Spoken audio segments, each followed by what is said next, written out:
Okay, call the meeting to order. If you'd stand for the invocation and prayer, please. Linda, would you do honor, please? Heavenly Father, we thank you once again for a beautiful day. Dear Lord, you brought sunshine along with the cold. We want to thank you. Lord, we thank you for directing and guiding us so that we might make the right decisions as pleasing in your sight. In the name of Jesus Christ, our Lord, we pray. Amen. Amen. Mark? Join me in the pledge, please. I Pledge allegiance to the flag of the United States of America and to the republic for which it stands, one nation, under God, indivisible, with liberty and justice for all. I'd like to welcome everybody tonight to the meeting. We'll try to keep the heaters going tonight. Yeah, well, if the board would review the minutes from January 7th.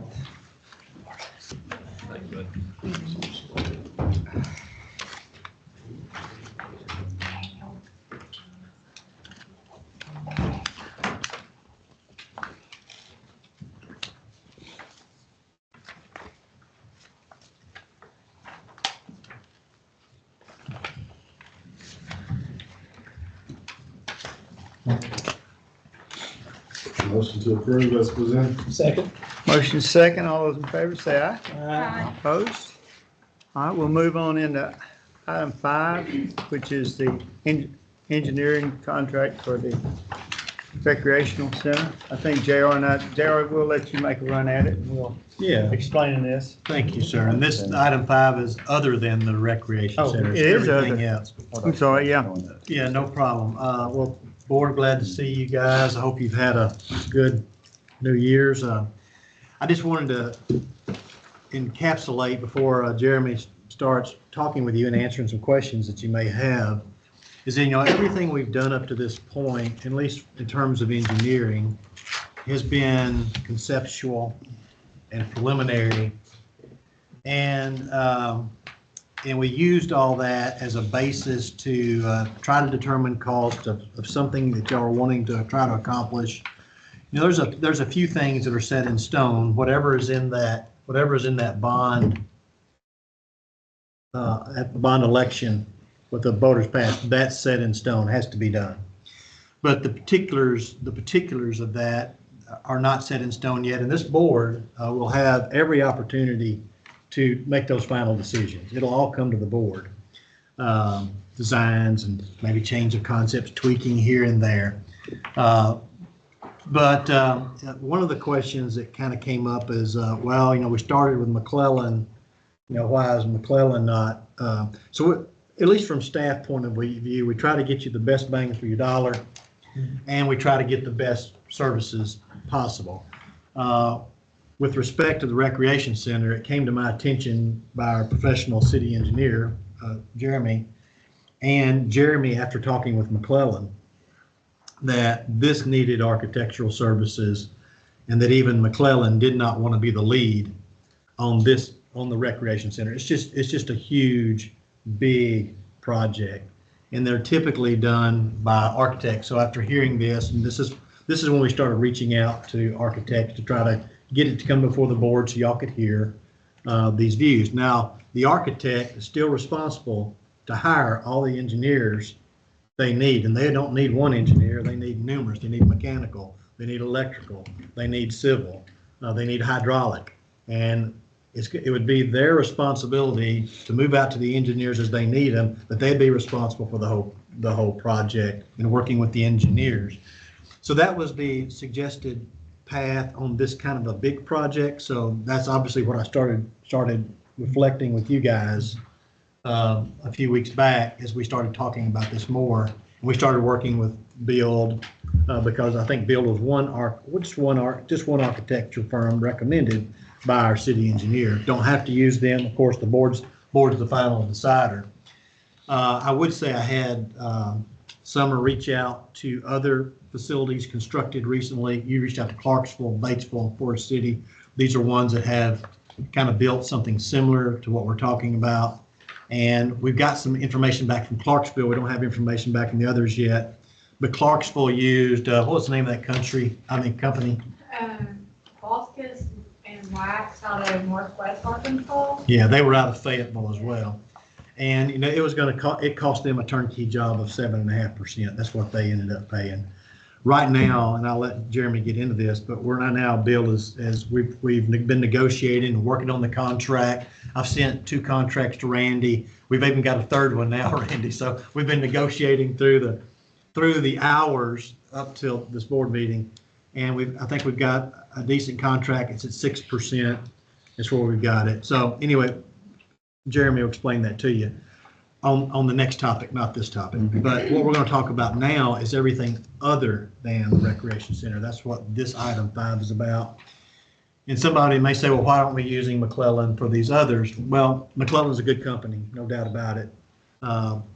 And our city engineer has been working with us for years, and we've done many projects with him. Just to be honest with you, I think we'll get a better price on the engineering services. But even our engineer, if y'all decide to go with Harston Associates, which Jeremy is a part of, they have 3 engineers in their firm. One's civil, one's mechanical, one's electrical. Is that correct? Mm-hmm. But if they had to have somebody else, they would have to hire that as well. You may look in the contract he's going to offer. You know, you'll see a contract that goes up to 9.5%, and you see the work orders go as low as 5%. Yeah.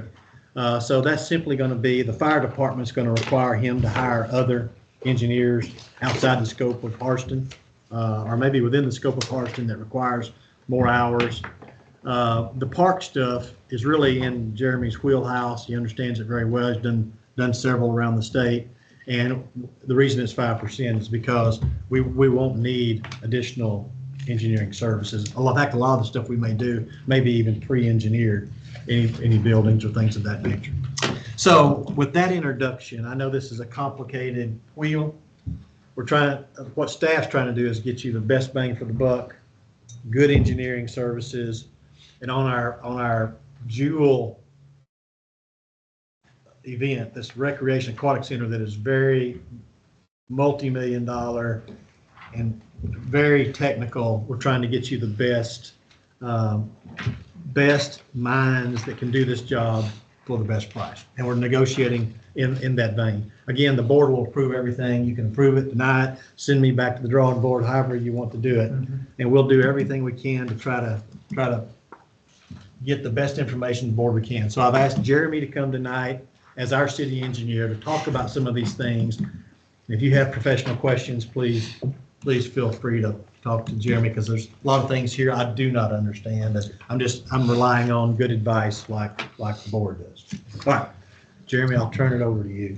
With item 5, we're talking about projects, our Hope for the Future project, sure, other than the recreation center at this time. Okay. So part of that includes the fire station and the splash pad and the pickleball courts and other things that the board itself likes to do. In my case, we don't have a piece of ground yet selected for the fire station. So when I met with staff and the city manager, I said, look, I will never, ever charge y'all, but I can't know until we have a piece of ground exactly what the fire station is. So I said, I'll just write a simple service agreement. We'll negotiate for every single project. And I said, I won't ever charge you over that, because that's the one project that would have electrical, mechanical, structural, geotechnical. It's got everything being touched. And with that, not knowing where that is, it's impossible for me to know where you'd end up on a fee. The other items, though, the pickleball court, the splash pad, things of that nature, that's more straightforward. Summer and I drove around, we met and we looked at the sites. They're very straightforward projects. There is not just a ton of engineering in the pickleball court. There is a little bit, but not a lot. It falls in my wheelhouse. I've done pickleball courts. I've done projects all across Hope. I know what the ground's like. I'm familiar with the contractors. And so what my goal was to write a work order that reflects that particular project. And then, you know, I outlined in this case, when we talked about, I used 2, if it's 3 courts, 4 courts, whatever y'all elect to do for pickleball courts is up to you. This, and I told JR, this is preliminary. This is a work order I wanted to present to you showing Design of pickleball courts, design of new lighting, design of new fencing, associated parking. You do need designated parking out there. New sidewalks, refurbishment of the existing tennis courts. Project documents and everything else involved so that you have a turnkey. So what would it be involved is we would do the design with staff. They would present that to the board. Y'all would see everything. At that time, a board elects, approve it, we'd go to bid, we take bids, have a contractor, and we have it built. This is a project that we can do now, get it moving along so that when the money comes available by the bond, that y'all could be under construction this summer with pickleball courts. Splash pad's the same way. We need to get out the door with some projects that show that we are doing this and this is things that we could do this summer. In theory, you could have the splash pad so you could actually use it before it was winter this year.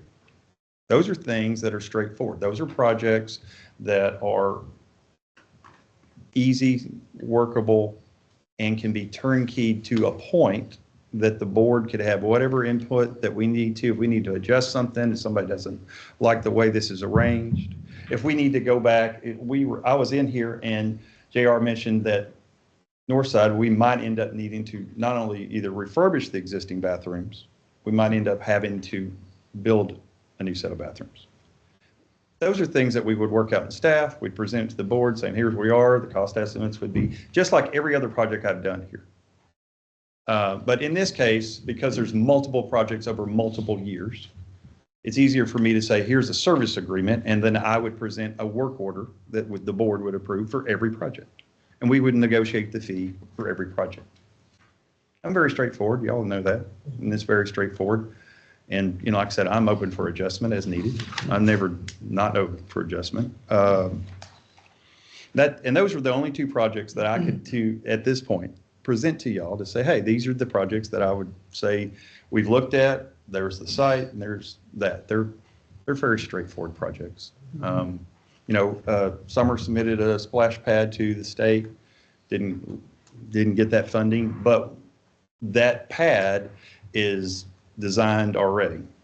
What you don't have is the amenities associated with it. As I said, there's not a lot of engineering. It's more about making sure we get it all together, meeting the legalities, getting it out to bid, and making sure it gets built like it's supposed to be and usable so it can be used this year. The next part, I would say, would be that, like we've looked around at ground for the fire station. Y'all have submitted a requirement saying, hey, has anybody got any available ground? We've done that. I mentioned to the city manager, where do we stand on ground? He said there are some people that have submitted some places that are possibilities. I don't know if they're at that point where y'all would see that yet, but there are people submitted. Once a piece of ground has been chosen, then it's about pushing the layout and getting moving on the fire station. But I can't do anything, and nor could I say, hey, this piece of ground needs a bunch of structural work and this piece of ground doesn't need it. I don't know until we get there. So there's no point in me presenting something to you until we know where we are on that. So I'm very open to whatever questions you might have concerning that. That's where we are this evening. Most of this stuff is things I've done elsewhere and have for a while. So If I could just add to that, Sure. I think the last meeting, I at least shared with the board, at least an idea that we could start on some small projects and try to get them done this year and make them pop, make them really nice, make them beautiful. They're should be very affordable, and people can see that we're taking off and getting some of these things done. And the ones we thought could be done this year, by the end of the year, would be the splash pad and the pickleball tennis courts. And again, y'all would approve everything if y'all agree to this kind of approach or this strategic plan. We think we probably need to wait on the soccer field because it is that part of the parks other than the recreation center that should be the most expensive. yes, sir. So what we have to be careful of as we do things, we don't take so much money in these small things and it detracts from the recreation center. That is the kind of the jewel. And if you run short of money, then we run short of money. We ain't got it. So what we're thinking is we can do a couple of small ones, make it pop, work on this recreation center, get all the costs figured in on it, give us a little lee room to have some contingencies, and then we can start working on the soccer field. It would be done before the rec center, but we'd have all this calculation done to know where we need to be in the money to protect that jewel of a project. We don't want to say it's going to be 23 million, and then we've got all the money spent. It comes in to be 27 million, and we hadn't got $4 million. That's what we got to be careful of. Yeah, and let me mention the pickleball courts and the splash pad. We know that, I'm very comfortable with those pricing. We know what the prices of those two things are. We're talking concrete fences and lighting. And even if we get off there, the percentage off will be a negligible amount compared to the same percentage off on the rec center. It'll just be a significant. And that's the next topic to discuss is the rec center and the aquatic stuff. But this was the first thing. So. And my just last thing to mention, so we're looking at, if the board approves, we're looking at 2025, trying to get the splash pad done and the pickle tennis courts. 2026, early 2026, trying to get that fire department completed and have all of our figures in for the rec center to get ready to bid and go and start. And then we can do then in 2026, try to get that. Then we could do the soccer field. And that probably fares in well because we could pick the time. Y'all have 2 soccer seasons now, right? I was just explaining this. I thought we had 1 soccer season. So yeah, we could work during this time and we'd be ready for the soccer, but I was mistaken. So we've got a fall league and This year we're gonna start a spring league. It was requested, so we'll see how it goes. we got a spring and a late summer, early fall league. So we want to pick a window where we can get things done and do it so we don't affect the seasons. If that's possible, it may not be possible altogether. But remember, I think we're going to work on, the plans are now to work on 2 fields. That doesn't mean if we have extra money, we work on 3. If we have less money, we work on 1. But our plan was initially to work on 2 fields, is what the board had kind of initially conceptually talked about. But that's where we can kind of adjust money if we run into a money flow problem. And if we run into a timing problem with seasons, we still have, how many total soccer fields do we have? 4. So even if we run into got 1 tied up, maybe we can leave 3 open to keep doing our seasons while we're working and constructing on something. Mm-hmm. So we'll do our best to make all this work the best we can. Well, I have a question. How does the basketball courts in North Side fit into that, since I'm assuming it's primarily concrete work?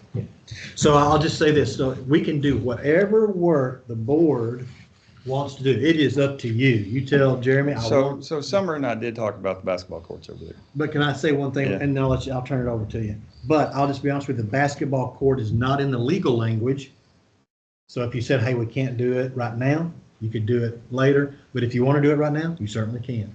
But it's not, it wasn't in the election language, just to let you know. Okay. So anyway. No, that's fine. When we were out there, we stopped at the splash pad, obviously. We looked at the site. We looked at the associated amenities. When we were leaving, we stopped and we talked about the basketball court. I have no issue putting the basketball court and the refurbishment needed for the basketball court in there. Board tells me that's what they want, but that's what y'all get. Me personally, I'm just going to do what y'all tell me to do.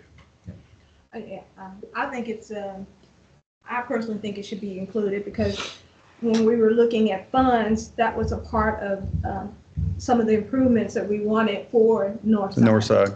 Where the basketball. Yeah, we talked about it, and what I would say is that comment would be added back through when we did the plans. We would add that in, we'd bring that all back to you with the cost estimate saying this is what we have.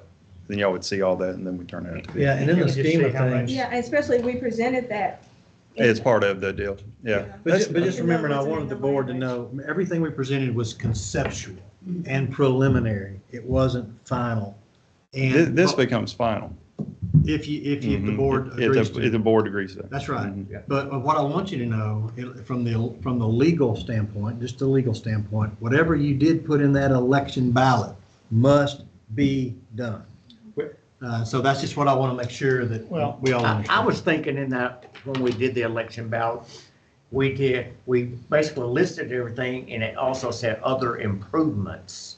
Yeah, it allows us to spend on other improvements, but Yeah. the other improvements aren't defined. Right, That's exactly. what- But that's the only reason I was saying, I'm kind of with Tiffany, if we're gonna Well, one thing we need to find I don't want out- to put all my eggs in the basket What the at price Fair is. Park. Oh, and yeah, not- sure, Yeah. yeah. Well, I mean, and- that's- the others. I mean, we gotta look at the price. I understand. JR's talked about that a couple of Yeah. different Yeah, times. that's what I'm talking about. You know, JR's talked about that. So what we would do is we would preliminary say, okay, these are all the items that we're going to do at Northside. And then I would do the cost estimate saying, these are all the items that we're going to do at Northside. We might have to come back and do the basketball course when we do the soccer And field. it might be. And the great thing about being able to bid this thing is we can do deductives that allow us to say, hey, look, we do know what this is. Can we do it right now? Or are we going to have to wait for one item? The majority, from what I understand, what was in the language says splash pad. Yeah. It says splash pad on there. I understand Yeah. that, but when we have these citizen meetings, Yeah. They were talking about it.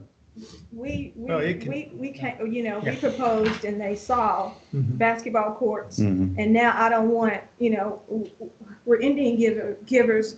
We got your vote based on what, Yeah, I got based you. on what we presented to you. Right. And even though it wasn't in the language, now we're gonna take that, we're gonna Oh, take that and, away. and yeah, And and then if we wanted to come back to the citizens again, we're gonna have, for whatever project, they're gonna, oh, we don't trust the city. Right. You say one thing and then you turn around and do another. yeah, And with that being. That's my concern. With that being said, I'd like to address, because we've approved other things in the past, and once it gets finished, the change orders and everything has not came to the board, and I'll just use the pocket park example. What we were showed as the design of the pocket park is not what it is. And, you know, like, Tiffany, you understand what I'm talking about. There was tables and there was places that the handicapped people could go to, and now it's just a straight. And that's my only concern. If we're going to approve these projects, I want it to be what we tell the public it's going to be and not change it. Because I wasn't even aware of the changes until I started looking at it. Because the original pocket park was supposed to have the metal fence at the front and the brick on the side. There was just so many things different than what the board approved. And I just want to make sure what we approve is actually what's been done. And if it's not, just come back to us and say, hey, we got a change order. Mhm. But, you know, other people said, hey, this is not the picture y'all showed us.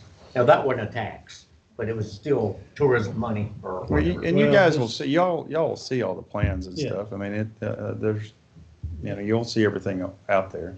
And just make sure, too, just want to reiterate, and I know, I appreciate everything's been said, but we know we showed a lot of pictures as examples. And none of those pictures are set in stone. This is all, Mhm. and even when we were negotiating this, remember, if y'all remember correctly, after we had our first discussion, our dollar amount was like $45 million. And we all realized we can't do all of this. Right. And y'all, we had to cut it down. The only thing y'all made sure we put back in, we tried to cut down on the rec center, aquatic center, y'all said, no, put everything back in. So that's the one piece that y'all wanted things put back in on. The others, we were very careful because of that on the language, how we spelled it out in the language. But I still agree with everybody. We want to do it all. We want to do the whole 45 million. Well, I But tell you what, be careful on the money. let's come to a little bit of agreement in the sense of, we need a checklist on how we do this. One, splash pad. Yes. Two, pickleball courts. And then basketball courts. And I know there's something else in the park system we'd love to have it over there. But we need to definitely cover the bases we've already got. Yes, sir. So I see the basketball courts on the same plane as the soccer field. When we get through with our money for the rec center, then we can move around and do more in both parks. But we need to definitely do everything we talked about, word Yes. for word. I mean, that's the way I look at it. So personally, I'm not against the basketball court, but we'll probably have to do that when we get through seeing how much money we have left. But I would like to go ahead and get a estimate on what we're gonna do there. Sure. I mean, are we gonna resurface the whole thing, or what, gonna put a surface on it? I mean, what's On the basketball, Yeah, what does it need? over there, I would, you could resurface it. Do you need to tear it out? No, you could go over there and basically what you do is you do an overlay on what's there. You can do that, or you would tear out, and that, I would just gonna go over there and give you both options. Say, if you do A, it's this much, if you do B, it's this much. and let y'all look at both. You might have an opinion on which one you like over the other one. We might can save enough money on pickleball and splash pad to do it if it's within range. Yeah, the pickleball courts themselves are very straightforward. They're a standard design. Really and truly, the biggest thing for me is making sure that the subsurface and everything doesn't fail, so that you don't call me and say, Jeremy, there's a crack out here. I can tell you one thing I know and hope. There's a lot of bad ground, and I've always tried to make sure and take care of that. You can go over to the police station, look around. You ain't gonna find no cracks over there. Now, I've done it several slabs here in town, and I can honestly tell you, I'm very aware that the one thing you don't want is an outdoor surface to have an issue with a crack. And that includes basketball courts, by the way. Basketball, tennis courts, you want it to not have that. You never want that to have it. I want it to be literally, and that's why everyone's like, oh my gosh, there's so much steel in here. Oh my gosh, that's because 10 years, 15, 20 years from now, there's still no cracks. Yeah, how are we going to do it, the tennis courts? Just resurface them, or? 'Cause I know we've tried this 2 or actually 3 want times. to, I want to grind the courts down. I'm going to grind the courts down. Good. I'm going to reset an overlay, and then I'm going to come back and repaint everything with a new substance. There is no other way to do the tennis courts correctly. That's the right way. Yeah, it's the right way to do it. Yeah. Yeah, I got to grind down, I got to refix everything, get everything leveled, and then redo it. So when you guys go out there, it's gonna feel a little different too. It's gonna have a little bounce to it. Yeah. There's some great products out there that they didn't used to have, and I love that idea. We're gonna redo the fences. The lighting's gonna be. You're gonna actually be able to play at night and be able to see everything. The LED lighting that they have now is great, and to be honest, I had it already priced just because I was curious. I can buy the lights, everything, and the great thing that I like is the fact is y'all have local contractors, local electricians that can install and wire in the lights. That's good on 2 fronts. One, those guys sell the product, they come and put the fixture up, and then I have the guy that's here that if he had to come service something, he's here. He knows what he's doing. He wired it. I don't have to chase somebody down that's in Little Rock or in Texarkana, or that I can call and say, hey, we need this done. This happened. Can you come over here and fix it? I'm very, and I like keeping it local. I truly do. I want to keep it as local as I can. There's guys here that can work. I need to give them a chance to work. So those are examples of something that I know that I can do. Now, resurfacing, no. I got to actually get that out. But the lighting, I'm buying a product from a manufacturer. They're going to come, they're going to auger the holes, stick the poles in, and then I'm going to have the guys run the conduit, pull the wire, do the terminations, put the controls panels up. The lighting's cool nowadays. We can do all kind of quirky things with them nowadays that you didn't used to be able to do. They're remote control. We can turn them off remotely. There's some, the pickleball courts, for example, will be, they're going to be ones that people are going to be out there at 8, 9 o'clock at night playing pickleball. Yeah. South of the tennis courts, is that where we're going to put them? It's in between the tennis courts and the Kiwanis Pavilion right now is where we're looking at. There's some large pine trees there that I would like to take down because they're pine trees and I'm not quite in love with where they are. The only other option would be me taking down some pretty old oaks, and I don't really want to take down pretty old shade oaks. But a pine tree, just wait long enough, another pine tree can grow right by. One thing I did ask Jeremy to do for you guys, because all these problems are good problems, right? However y'all decide, because y'all need the deciders on working all this out. Yeah. But what I did ask Jeremy to do is whatever he brings to you, we want it to look nice. We want it to be great. We want it to pop. We want amenities to be well done. We want people to go there and go, gosh, look at what we have. And that's what I've asked him to design for you. Mm-hmm. Y'all can cut anything out you want to, but that he's gonna design this thing to be really, really, really nice. And that may cost us a little more, but I'd rather do it that way than wish later we'd have approached you with something that we didn't. So he's gonna start off with that mantra, and then y'all have to dumb it down if you want him to.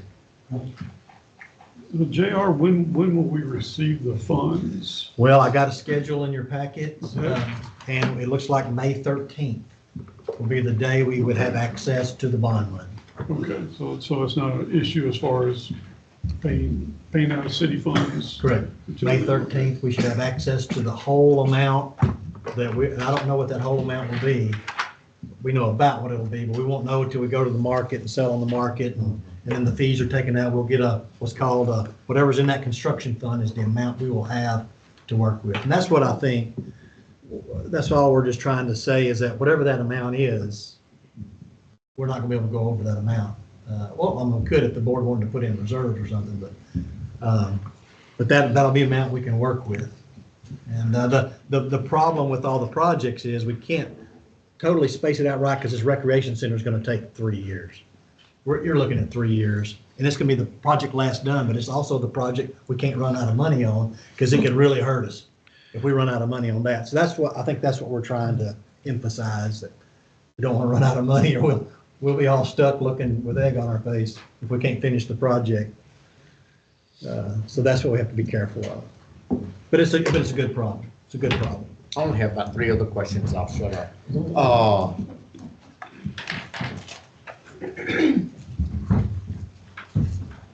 Where is Harston located at? Hot Spring. Hot Springs? Okay, I might have missed that. And all those guys and yourself, they all have certifications, degrees? Yeah, we're all licensed engineers. Okay. Yeah. No, it's fine. Yeah, no, it's I absolutely don't want fine. somebody else to come and say, you're not licensed, and we go, uh-oh, Yeah, or no. something like that. Yeah. And contractors, are we gonna try to, will y'all be the ones contacting the contractors and doing all that? So what's happened in the past is we advertise and we do fixed bids. And that's been always the case. In this case, that's what that would be. Legality, you're going to advertise the project, you're going to solicit, and you're going to have contractors turn in bids. We've never had an issue here in Hope getting contractors to bid projects, ever. Multiple bids, and then we go through them, at least with the stuff that I've been around. And then we go from there and we work backwards. So we put it in trade magazines and we put it on a couple other places. So when you bid out like six of them, you really weed through them. You don't take the low bid. You take the bid that's quality. We go through the bids, make sure they're, they've turned in an experience sheet, they turn in everything else. We go through that. If there is a guy that's not qualified, he won't show up as a recommendation to y'all. Okay. Yeah, he won't. You're taking my recommendation that guy that's got hired is a quality contractor to complete the work. Right. You don't ever want to take low bid if it's not the right guy. Yeah. I'll just be honest with you. Yeah. Yeah. I mean, that's why we're hiring you. Yeah, And that's Jeremy exactly right. mentioned, he said the word solicit, but just to let y'all know, as you bid in the newspaper, and that's not necessarily a direct solicitation, but we will directly solicit anybody in our work area that has the ability to do that job. Yeah, we always try to contact anybody in the area that we know is able to complete the work, or at least make them aware that the work's available. That's all you can do. So. Mark, you got 2 more. I think that's it. Well, yeah, pickleball. Was it 2 or 4 courts? Whatever y'all decide. Okay. See how much we can spend. Yeah. When we get the numbers. I just put 2 there because when we were looking around, the area between the tennis courts and the pavilion made it fit 2. Y'all said, hey, we want to put 4.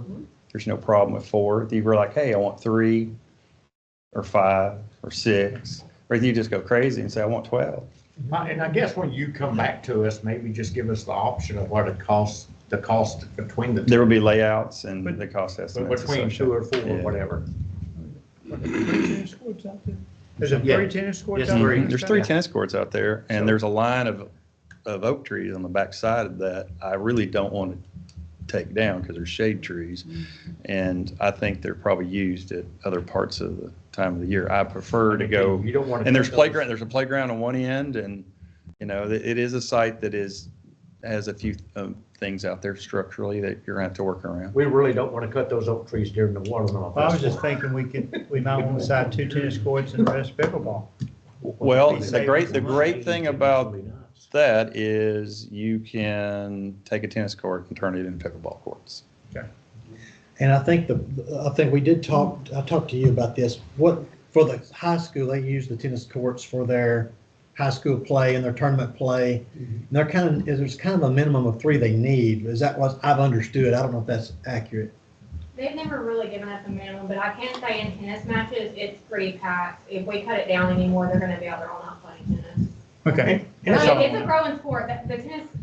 The tennis team's growing at home. So it's I'm doing glad you really brought- well, and I don't wanna take away from them.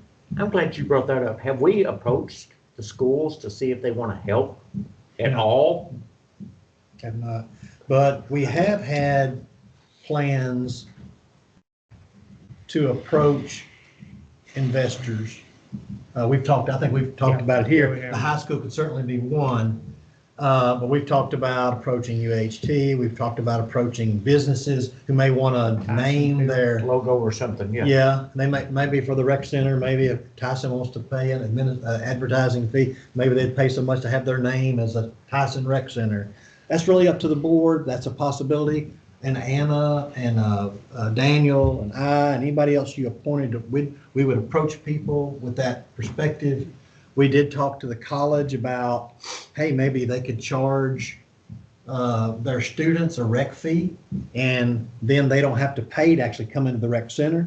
They'd pass on the recreational fee to the city for our operations, and to get in the rec center, they just show their college ID, and then that would let them in. So like a lot of colleges do that on their campuses, you just pay a one-time rec fee per semester. It could be $50, $75, $100, and then you get access to whatever that is. Amenities. So that could be something too that we talked about, but definitely nothing's in stone on that. However the board wants us to proceed, we'll proceed the way y'all want us to.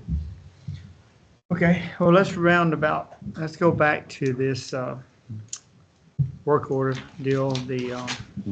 We want to consider this tonight, or if we want to think about it, or table it, or I think Jeremy's done a great job on telling us what we need to be looking at. There's one thing JR explained to me is you got to have somebody as a lead person with all these other people up under them. The lead team is who you need to have, and I thought McClellan would be the lead team since they did all the work so far, but they're really not going to be the lead team. They're going to be working under an architect, right, Margella? So so that's the way that project's going to work. But let's get back to the pickleball and the aquatic park. I have a question regarding your engineering service agreement Mhm. as to why your company's name is not listed. I thought is it not at the top? No. No, it's not. It's just, well, it might be second page 2 or something. Oh, I just a moment. Okay. Yeah, it's probably, I told him that I would try to produce something that y'all could use. I can correct that. That's just not a big deal. And then the other issue is the work order for number 2 for the splash pad. There are only 5 items, but this third paragraph lists 1 through 6, and then item 7. Oh, that was just the same thing. It's just a copy. I can make the corrections. That's just typos. Okay. 1 through 6. Okay. And to be honest with y'all, we talked about the basketball court. I need to add that item. And we talked about the bathroom. And the bathrooms. I need to add those 2 items. So that's really not honestly, that's not a big deal. Yeah, I'm not changing anything. I'm just going to fix the items. Copy and paste. So is there any action from the board tonight, or are we going to go to any more questions? A lot of questions. I tell you what, this is probably one of the second most complex thing I've been involved with at the hospital. But, yeah, so this is I told JR today, this is a bad problem to have. This is the starting of what we're going to change the face of Hope, I guarantee you. I'll make a motion that we enter into the engineering service agreement with Jeremy Harston. Stone or Harston and Associates, is it? Mhm.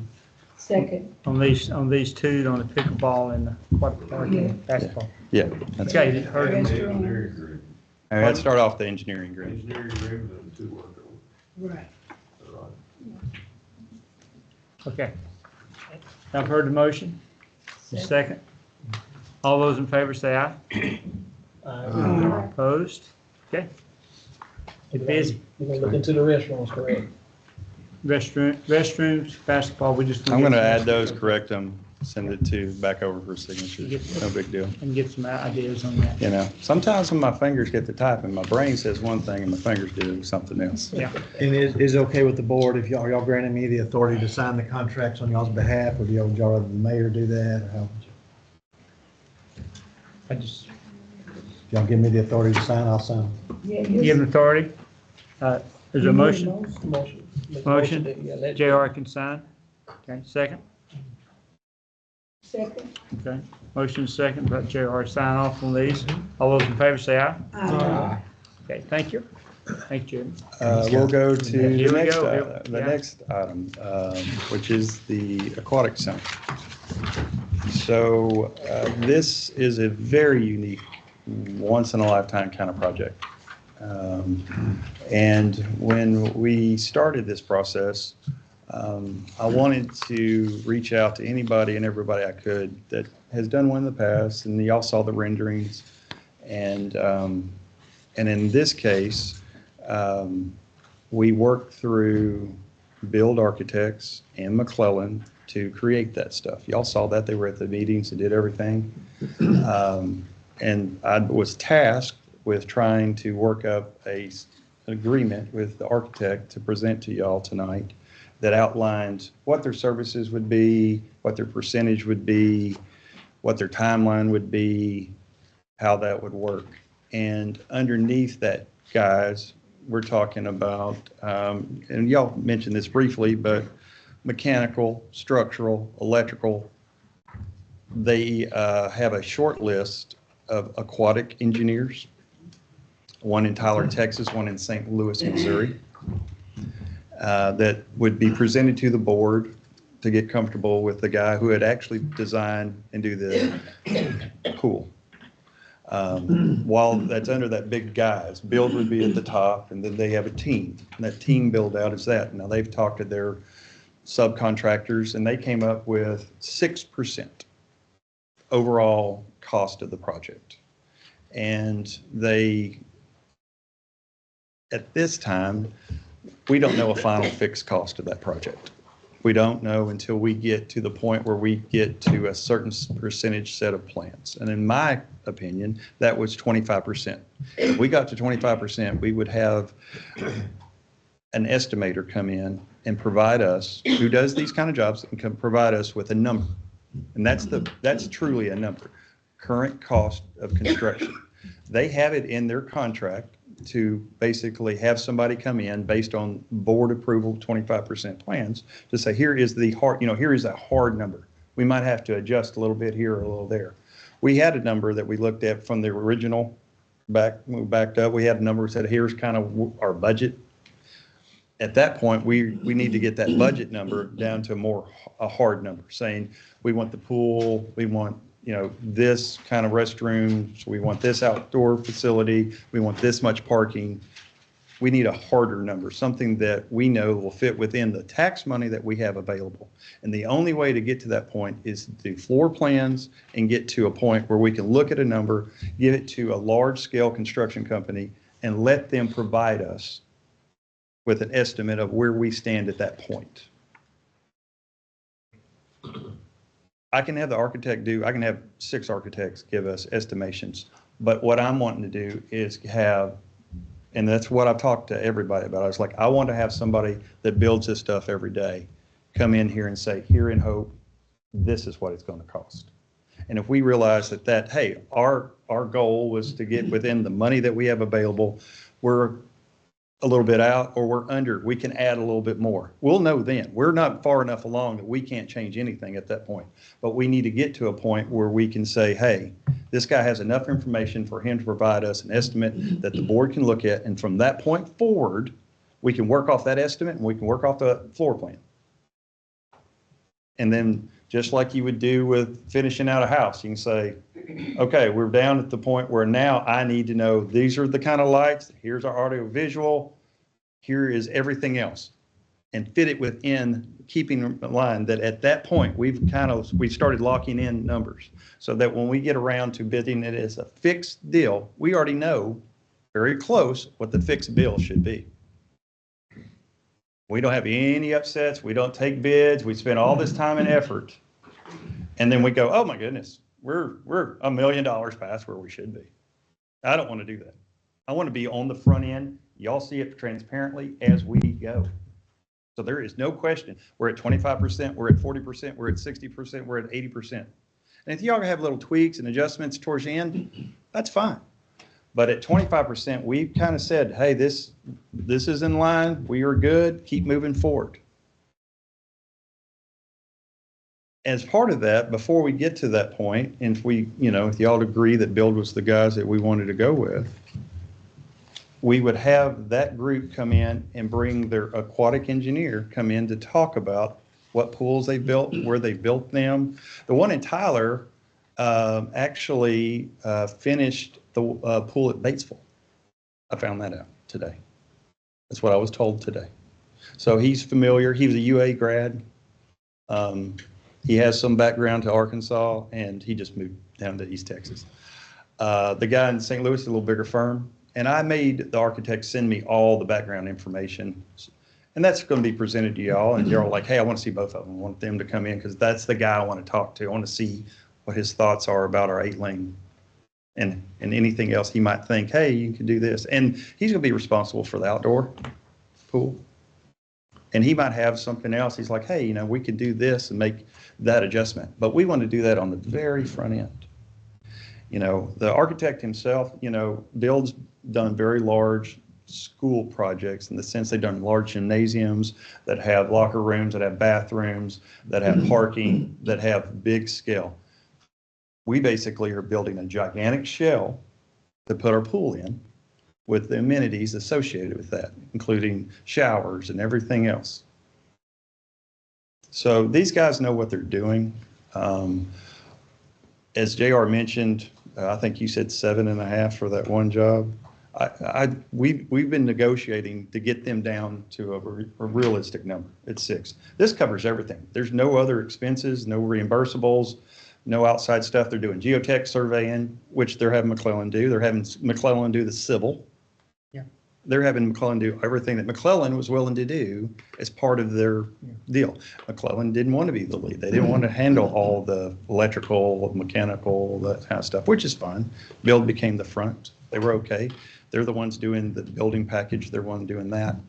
The two things about this contract that are interesting is they work with the board on the telecommunication aspects of it. So in that case, what they would do is we would bring in y'all's case, you have your own phone system or the ability to. We would have that come in and they would say, okay, where do you want jacks? Where do you want the conduit? And then we would bring that in to be installed. Same deal with the audio visual. In those cases, the board would interview and we'd find an audio visual guy that we like. And then we would work around his package and we'd put the speakers and everything to fit his package. And they would work with us and to bring in that. But those are things, and that's the reason I mentioned this, there's going to be some meetings where we're going to come in and we're going to just talk about audio visual. We're going to have a bunch of guys come in and we're just going to talk about that and get comfortable with one of those guys.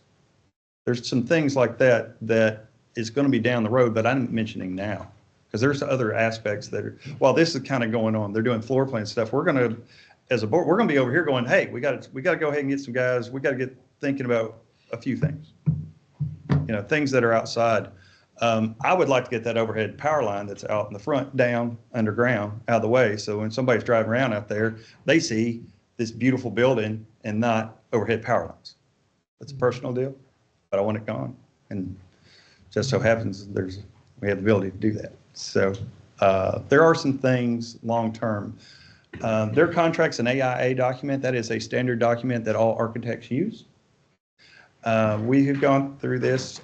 JR got his third revision of this tonight or very late today. And the contract is, these are very general contracts that is language that was approved by a national institution of architects. They fill in the blanks. The big thing to note is the two things that I was a little concerned about is they have 6% on there. They got rid of the reimbursements. So any printing cost, any trips, anything in inspection, we're not getting an extra bill. There's no extra bill. So if we say, hey, you got to be here Tuesday, they'll be here Tuesday. They are bringing a guy that they worked with out of Bryant. He is their local guy who, if there is an immediate question that would have to be here in the next hour, he's driving down. They're in Northwest Arkansas. Many of the firms are in Northwest Arkansas anymore. That's okay. I'm okay with that. Their background, I'm familiar with these guys. Like I said, they've been around y'all for a while now. Not like they want. If we'll just scroll down, Daryl, stop, go back up a little bit. For example, Clay outlined what he thought was what he could remember that y'all kind of generally agreed to. Main lobby, stair elevator. These are stuff in the rendering. 8-lane pool, basketball courts in striped. That elevated walking path, and then the restroom, shower, offices, party room, break room, and then he said remaining spaces to be determined. Because at that point, the staff and I were like, well, I don't know what else you got. You guys might have something in particular you want in there, and I don't know what it is. I have no idea, but I told him put some notation in there that says this. I mentioned where it was, and like I said, this is a general deal for them. We'll keep going down a little bit. They left the outdoor pool out of that, but we talked to them. And we fixed that. We fixed the outdoor Got pool. that. There was a mistake. We fixed it. We're third. Yeah, this is a little bit older. Right here it says to be determined. So budget to be determined by the City of Hope. We had some general budget numbers that we started kind of talked about in some of the renderings. There were some numbers written on there. Personally, what I wanted to do was get a floor plan, let y'all look at the floor plan, and then we would start working backwards from that. Design phase, he told me on the phone that once he had notice to proceed, he thought he would have complete plans, first set of plans within 45 days. 25%. And then about 6 months, he'd be completely done, stopping at different milestones. And he said the aquatic engineer had, either one of them didn't really have an issue with that.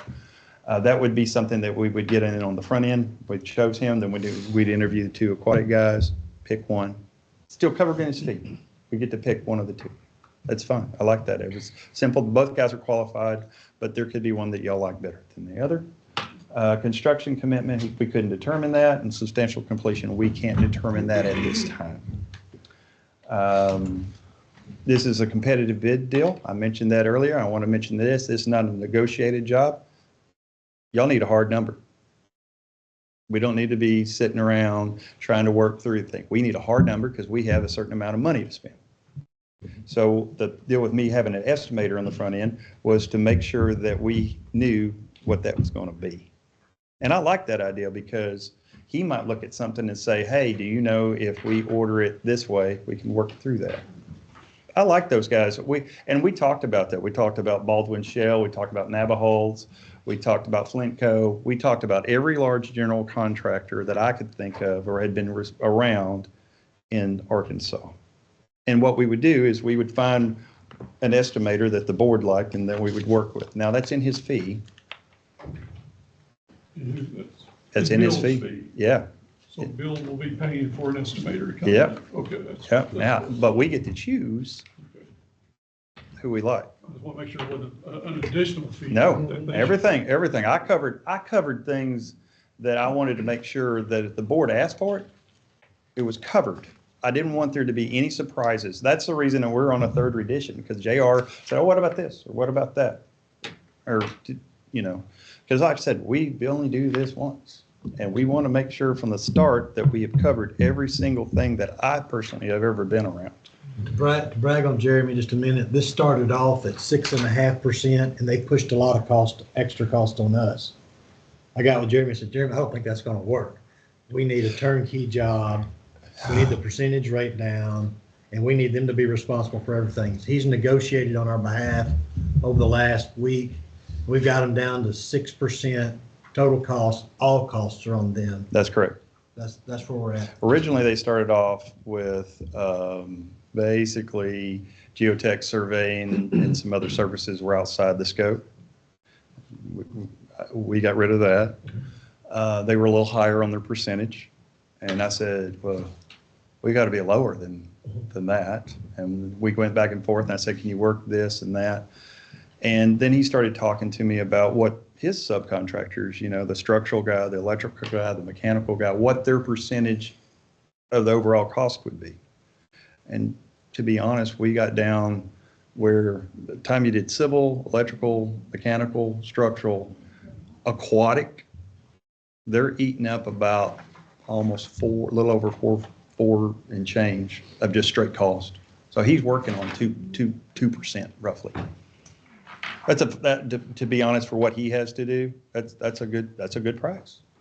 He's working on margins that are, you know, because he said, look, I still got to pay every one of these other, and he's covered geotech and I mean, I was okay. I mean, I told JR, I said, this is a very affordable, workable contract that I like.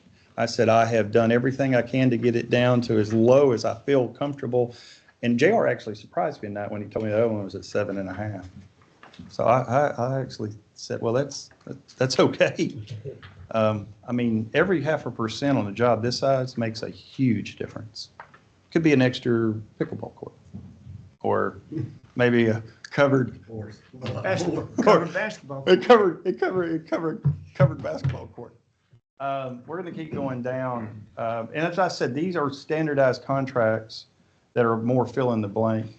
He lists geotech and survey. He lists who he's using. When he knew that the couple of guys that he didn't list are out of, one of them's out of Little Rock, a structural guy, Little Rock. Right there, under structural. Keep going down a little bit. They're right there. He lists them. Mechanical is a company called Prime. They got a couple of that. They're big. No problem there. Electrical, same. The mechanical and the electrical will be the same guy. Civil, he lists McClellan again. Aquatic design, like I said, we talked about that. We would interview the guys. We'd pick one that the board says, hey, you know, you'd see everything. This guy does this pool. This guy does this. And because we want the aquatic guy to be able to be fairly close to come by and make sure that we're on the right track. We'd have no issues. That doesn't really, that's just some generalized language. Architect responsibilities. Basically, this thing outlines that he's going to complete the services, use appropriate design professionals, complete the work. He lists his insurance liabilities, which is part of their standardized agreement. And there's nothing really thing there. Keep going down. Keep going down. Keep going down. Just keep working. Keep going. Keep going, keep going, keep going. This gets a little old after a while. Maybe, you know, if you're really into that. Slow down. Competitive bidding, it talks about that. It talks about what he'll do during that process, which is he will answer all any questions that come up. He'll be there for the bid letting. If we have addendums to send out, he'll send those to all the contractors. He will determine which contractor is qualified, and then he'll make that recommendation to the board. Construction phase services. He talked about this a little bit in one of the meetings about how he would service y'all during that construction phase. And I talked to him again to be more specific about that. I wanted to make sure that they had some presence here every week. That's one of my questions. Would there be an on-site inspector? He does not have an on-site inspector. What he told me he would do is anytime that they were going to do concrete or plumbing, he would have somebody here to make sure before they covered anything up that it was installed correctly and then backfilled correctly. The only thing that he doesn't cover is testing services, which is like concrete testing or densities. I don't want that guy hiring the guy doing the testing. So there are 3 labs in Texarkana.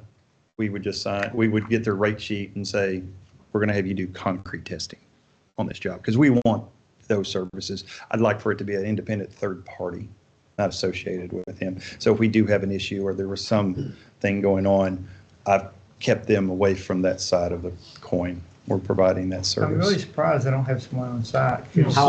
I can ask him about that. That's a very valid question. Because they had one at the Agri building. They were there all. They were there all the There time? was a guy there every day. Okay. He didn't, he didn't do it. How often are you gonna be on site? Oh, for the aquatic building? Right. Well, I'll be up there as much as y'all need me to be up there. What I'm planning on doing, the aquatic deal, is I'm going to follow up behind, I'll have the set of plans, and I'm going to follow up behind on y'all's behalf to say, I did see that, I didn't see that, we got stopped.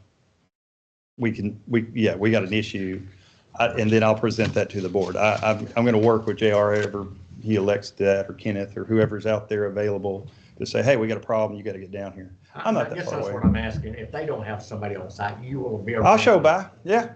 Yeah, I'm not gonna let them pour something unless somebody's seen it and signed off on it that knows what they're looking at. I mean, would some of that be our building inspector? Yeah, it will be. There'll be, yeah, I mean, Plumbing particularly? plumbing, electrical, y'all have that staff already. Yeah, they gotta sign off to approve it before they can cover it up with sheet rock or Yeah. do anything else. Just like you're building a house. A little bit. They got he's got to call for inspection for specific things. The things he wouldn't call for is any concrete, any earthwork, anything like that. Y'all. But still, something this large, even, like I said, when I rebuilt restaurants, Yeah. there was a site supervisor that was in charge of the plumbing, electric, Mm-hmm. HVAC, all of them that brought it all together. I Yeah. guess that's what we're kind of curious about. Is there going to be one person to go to say that the building inspector can go to and say, hey, The GC, whoever the GC is, will have his superintendent. His superintendent will call the architect, the city, and that for inspection. Once that's approved by everybody, then he can move forward. That's a standard thing for, especially a job this size.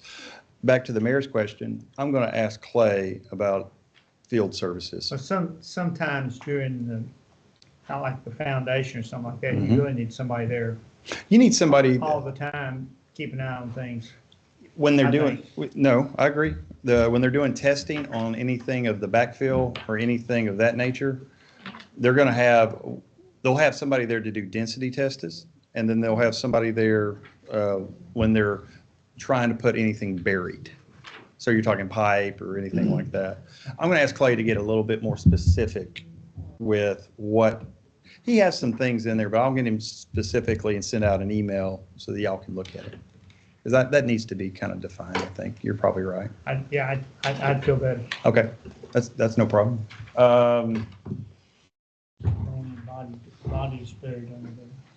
I think it's better if he specifically says on the front end, here are the services that I'm going to provide, and here's when I'm going to provide them during the construction phase. That is general stuff about submittals. Keep going. That is just general stuff. Stop right there. It says supplemental services. So these are things that are in this contract that may or may not be something that the board is interested in. Programming, multiple preliminary design, that's the stuff that we talk about with floor plans and that. Measured drawings, that has no bearing here. Existing facility surveys, that would be if y'all had existing contours or something along that lines. They are providing survey services as part of this contract. The building informational model management is not needed here. So those two are skipped. Civil landscape design, architectural interior design they are providing.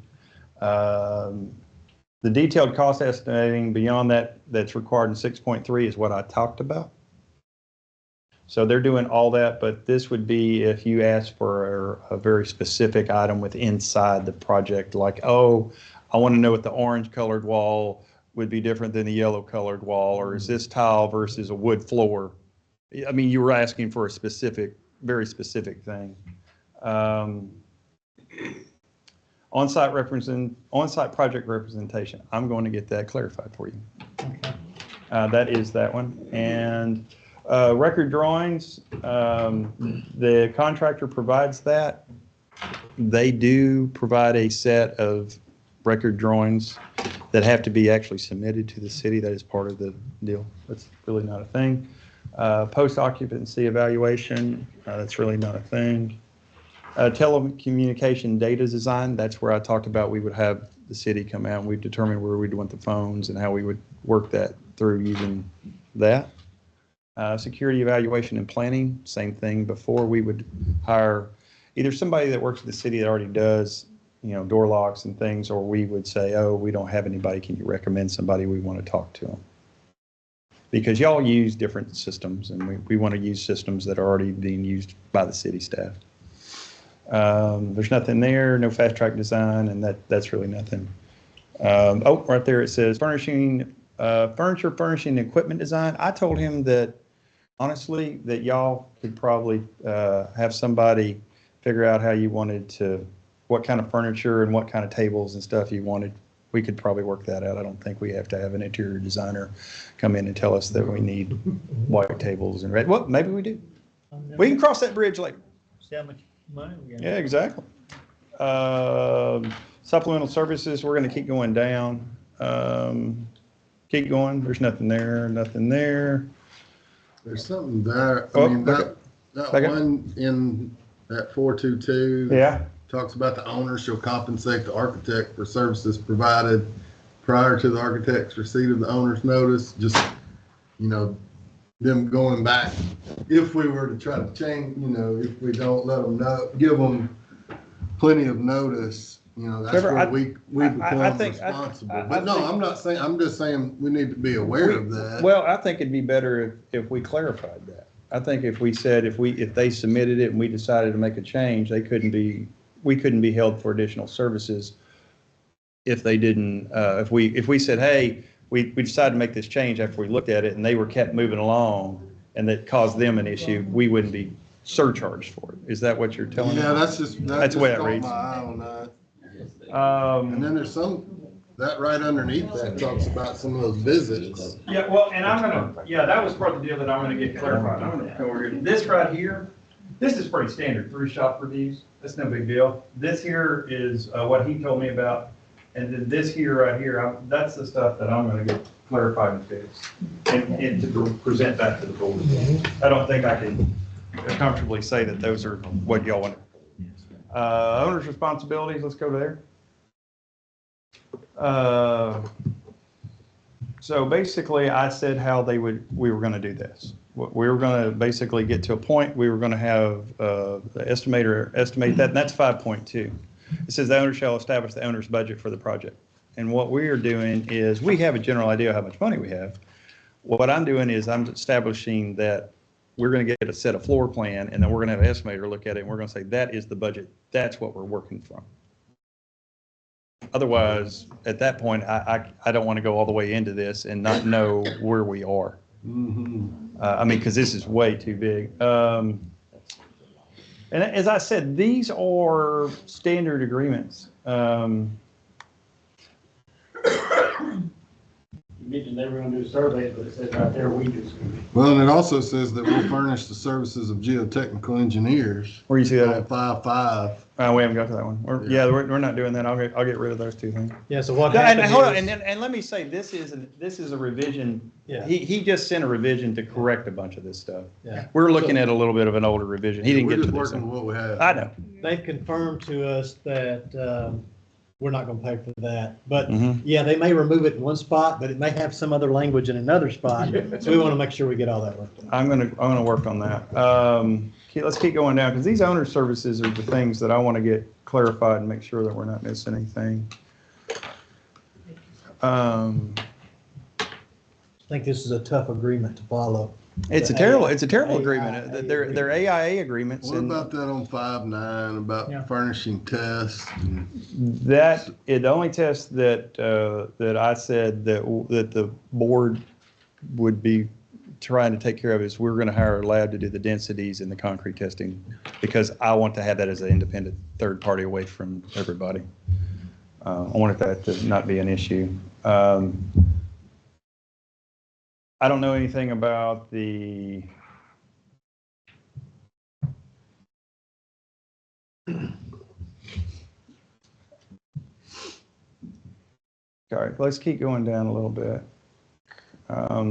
Basically, the cost of work is very similar to what we talked about. It says the cost of work shall be the total cost of the owner construct of all project elements. And it just tries to define that cost of work shall include everything involved to build the site. They're just defining what they believe to be the cost of work, how they're getting paid. So, it says in there, it does not include land, right away. They're just defining that it involves the construction aspects of the work.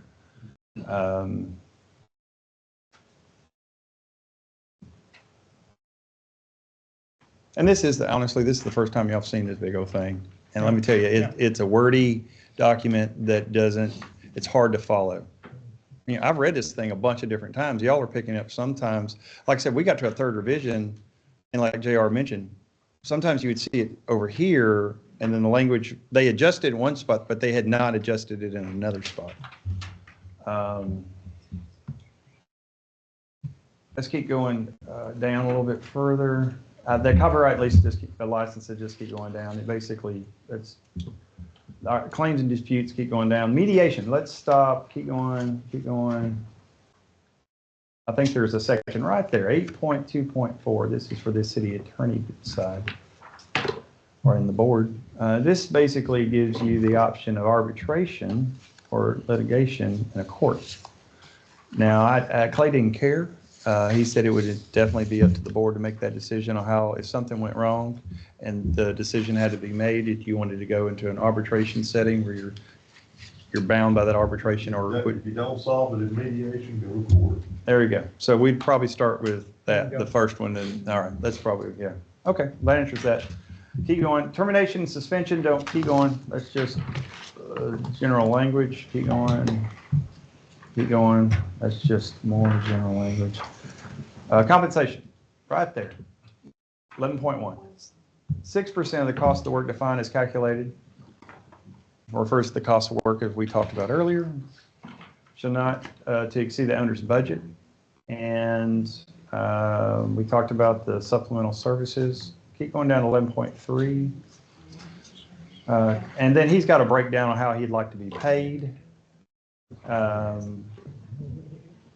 25 or 20, 35, and then just different parts, 20, 20, 35, 5, and 20. Basically, that's how he would prefer to be paid. We can adjust that accordingly to however y'all want to change. There is nothing magical about that. If y'all say, hey, what I want to do is I want to give you this much of your fee this date, this much of your fee for this, we set that. He's just got that in there because I told him, I said, you put something in there. I'll present it. It might not be what they want. Keep going. Now, he got rid of all the reimbursables. That last part, he already got rid of the printing and the postage, and that's all gone. Keep going. That's all zero. And I think we're all the way down to the bottom. Yeah, that's it. That was a lot to say this. There are some revisions that need to be presented. I need him to go back through, fix the revisions, and then bring this back to the board for the next meeting. If that's okay with y'all. If, I think I was on JR, when we get the final, Yes, sir. we'll get a printed copy and bring it to all the board members so you can look over it and see if there's any questions. Is that okay with everybody? Maybe Then if there's something that's been changed, maybe Daniel or JR can highlight it so we can, when we read through it. And another thing I'd like to do, if it's all right with the board, is when they do that, I'm going to go ahead and give you all the aquatic engineers service stuff, so y'all can kind of see who he had talked to in the two firms, at least to put in the back of your head, these are services that have to be provided. It is honestly the main part of the project because he's doing all the pools. So you might look at the two and go, oh gosh, no. I mean, the stuff I looked at, I'll be honest, I lean towards the guy in Tyler than I do the firm in St. Louis. That's a personal opinion. I'd like to send it. He's closer, but he has some qualifications that I feel like are just as good. And you know, he and the architect said that he didn't have a preference, that he felt like they were both qualified. And I said I would rather have the board look through everybody and feel the same way. Ultimately, he's responsible for their services. Jeremy, one of the questions I had sent to you and you passed on to Bill had to do with retainage on that, where they're laying out their percentage of how they want to get paid. And I did bring up, hey, we probably need to have some retainage at the end to hold people accountable to make sure, you know, and they said that'd be no problem. We can assure a sum is retained and an amount determined by the city if required. So I think they're very amenable to make the changes y'all all discussed. Yeah.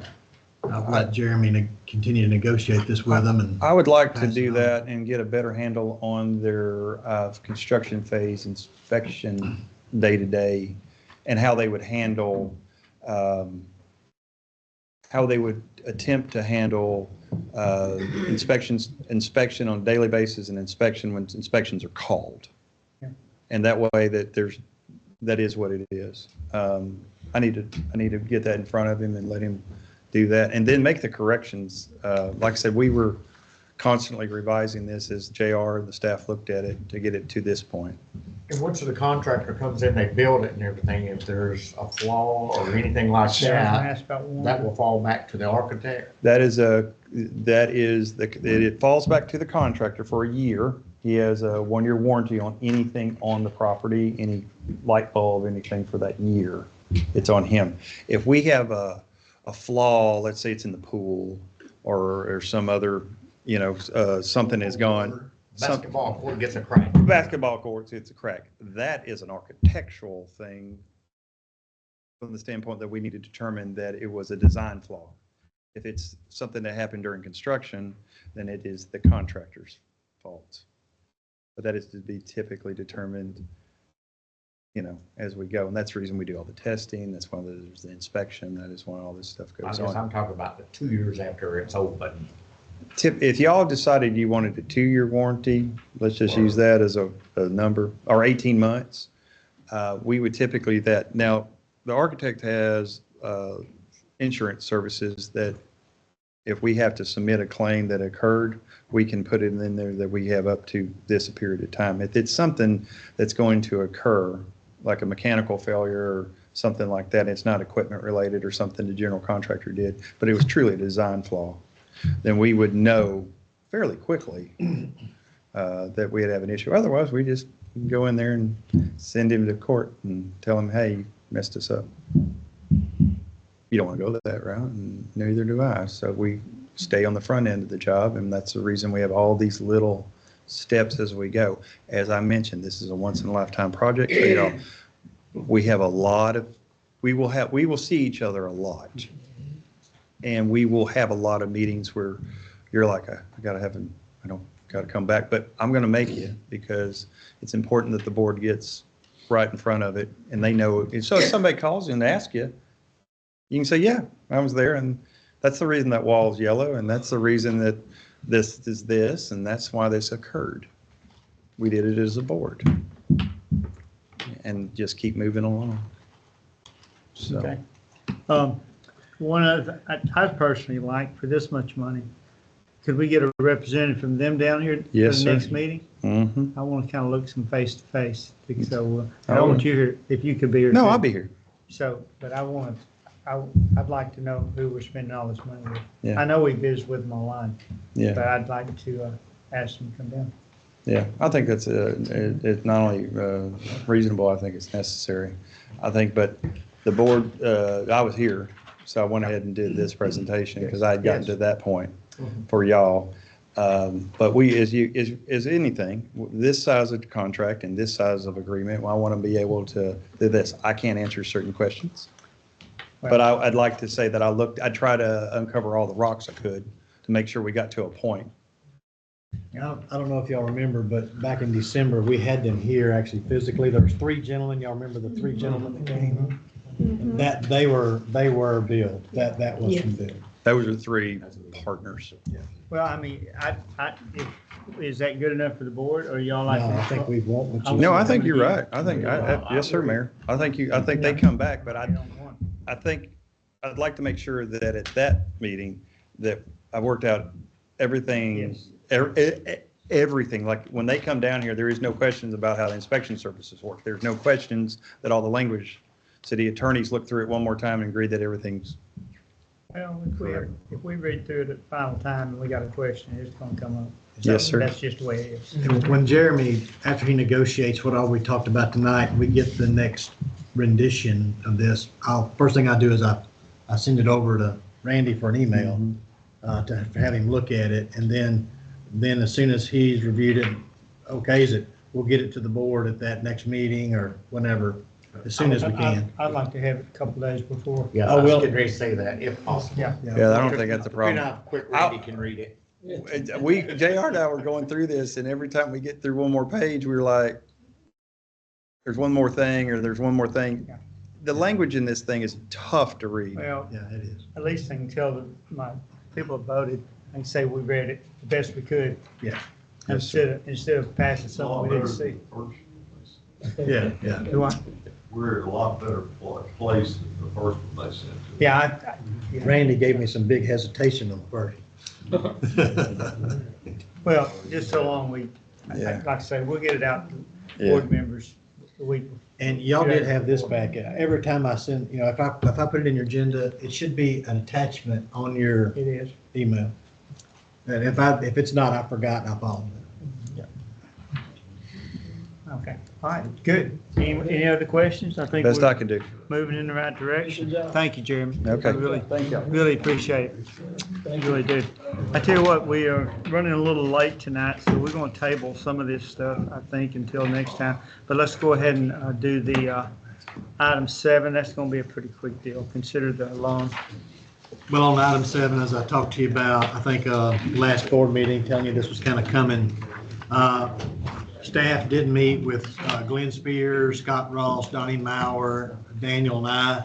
We discussed the offer by NRC. As y'all recall, we had Glenn Spears write up an ARC application, hoping to get loan forgiveness on a wastewater project. We did not get loan forgiveness. So what we got was offered a loan at 4%. I think there's some problems. I think, we could do that. We could do it. And we don't have to do the whole, they offered us like 3.568 million. But if we did that whole 3.568 million, we'd have to have rate increases. And, we just increased that rate 25% not long ago. So I think that'd be a detrimental thing. Mm-hmm. But we could definitely do part of it if you wanted us to, and try to cap it off where we didn't have to have any more increase. But my problem is if we did that, we're still going to be maximizing all the revenues that are coming in, and we won't be able to build our strategic reserves. And from a staff's point of view, at least at this point, I think the most important thing we do over the next couple of years is to build that strategic reserve and then look down the line for another bond initiative to move forward on. The other thing that gave us pause when we talked to Glenn, these ANRC loans are really tied to some requirements that cause cost to rise. Now, the previous ANRC loan we did was tied to, we had to buy American iron or steel for anything that might have been iron or steel in that job. But this new offer is not just related to American iron and steel. It's everything American. Build America, buy America. It requires you to follow those rules. which is a good rule, obviously it is, but the other issue is it's gonna run your cost up about 35 to 40%.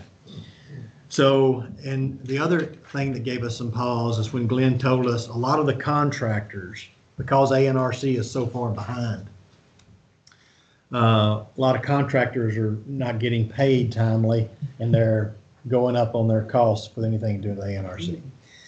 Whether that's true or not, I don't know. That's his perspective from some contractors he's talked to.